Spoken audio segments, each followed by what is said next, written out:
So recently on our podcast stream, we did a two-part session talking about director Brian De Palma. So I thought just to conjoin with that for our YouTube channel, I would do one of my 10 and 1 for luck, and I'm going to dive right in.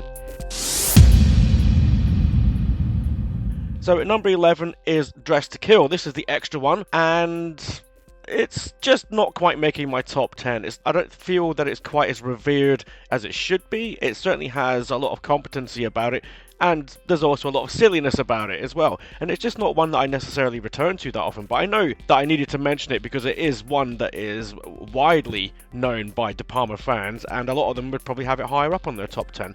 So it's there just of note. You know, I do recognise it for what it is, but it's just not one that I particularly go to very often. Number 10. Now, Carrie is a film that I didn't really get into for the longest time. It's only in later years that I've gone in to see it and I've started to appreciate it a bit more. I still don't think it's a terrific film, but I do think, again, that it is very well made. It certainly established a lot of things back in that time. Essentially, De Palma's filmmaking skill for one thing, and then the emergence of Stephen King on the big screen as another very key element going in there. But there is still a lot of things about this that I don't like soft focus in particular. I complain about that quite a bit on the actual podcast. But the story itself isn't just necessarily my thing. I don't tend to gravitate towards telekinesis stories, even Star Wars, which I guess you could say has it with the Force. It's not my kind of horror bag, really, but it is very well made and very well played. Number 9 is going to be Body Double, and I describe this as a De Palma greatest hits type of thing, because before this he had done other movies like Dressed to Kill, Blowout, Sisters, and a lot of them paying homage to Hitchcock, but in a much more adult way, shall we say. And this one's no different in that sense, but it's kind of like, yeah, he's playing the same old tricks, but I think he did it in a way that I found quite enjoyable. I actually had a bit more fun with this film compared to the likes of, say, Dressed to Kill. So I think it's definitely worth checking out.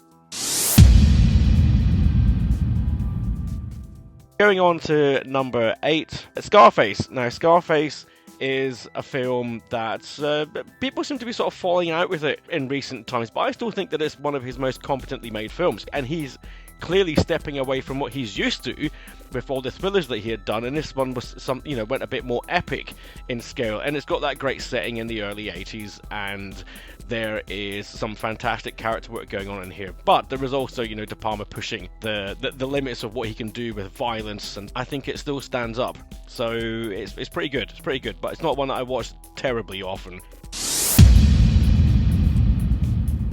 Going on at number 7 is Snake Eyes. Now, Snake Eyes is a film that has a horrific ending, but I think it has polar opposite beginning. I think the opening of this film is fantastic. I think De Palma is really, really showing you what he can do with the camera. And Nick Cage, if you like Nick Cage, you'll like it. If you don't like Nick Cage, you're really not going to like it, because he is wild, certainly in the beginning half of this film.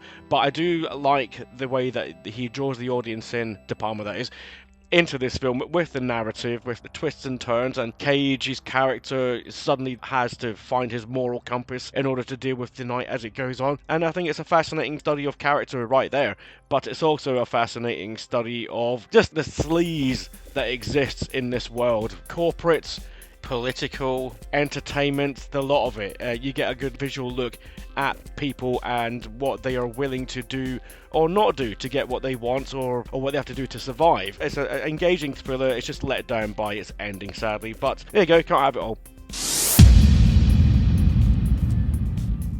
Number 6 is going to be Blowout. Now, Blowout should probably be in my top 5, but I've only seen it a few times. And while I like it very much, it's going to take that extra viewing or two before it overtakes anything else that's on my list. But it's definitely probably his best out of the early thrillers that he had made in this period. And this is obviously 1981. I think this is the superior one out of the lot, and has a great performance by John Travolta in it. So it's definitely worth checking out. Number 5 then, I'm giving it to Mission Impossible because I have seen this film endlessly and I do still really, really rate it. And I rate it very highly in that franchise, and therefore I rate it quite highly in De Palma's back catalogue of movies. It's, yeah, I mean, most people know this one, and it's the first one, so there's no homework required really going into this one. So if you haven't got onto this as a franchise yet, definitely check out the first one, because it is still very different from all the sequels that followed. Number 4 will be Phantom of the Paradise. This became an instant favourite of mine when I saw it for the first time. I talk about this in detail on the actual podcast show itself. But here, I will simply say that it's a visual delight, it's a comedy delight, and even musically, there's interesting things going on here, being that it is part musical. It is of its time, in that it is very 70s, but I wouldn't let that put you off. The best thing to do is to follow the characters, the situation, and the grand opus that is being told before us, because there is some comedy gold going on here from Gerrit Graham, and there are some nice performances from Paul Williams and your lead Phantom figure himself, and Jessica Harper makes an appearance as well as the leading lady of the picture, the object of everybody's obsession. So it's just a really good crack. So I have fun with this one, and I look forward to watching it again. Number 3 is going to be The Untouchables. This, I think, is just wonderful cinema. It really is. You've got everything about this film is very good, from the costumes to the music to the performances to the script in particular, and obviously De Palma's direction. Yeah, he knows how to go about things, and there are various standout sequences in this film that still stand up very well today. It just looks really classy. I love the attention to detail of this period, and I think it's one that we're not talking about enough these days, and any of this sort of film needs to be made more like this going forward. Number 2 then is Casualties of War. Now this is one of the hardest watches of a De Palma movie because of the subject matter. That aside, it is astonishingly well made. But what really stands out in this one are the performances, not just from your 2 lead actors, but from the supporting characters as well. Everybody in this is really on their A game, and I think this is just such a powerful film, and probably my favourite film dealing with the Vietnam War. Yeah, I don't want to oversell it, but if you like Michael J. Fox, this is probably one of his best performances ever, and Sean Penn is also on top form. Speaking of Sean Penn, he also appears in my number 1 choice, which is going to be Carlito's Way. Now this is Al Pacino back again, but he is a former gangster back on the street who is trying to mend his ways and get out of the system, and but had to take a few shortcuts to get there and bend a few rules, break some more along the way, as he slowly gets sucked back into what he just despises as a lifestyle.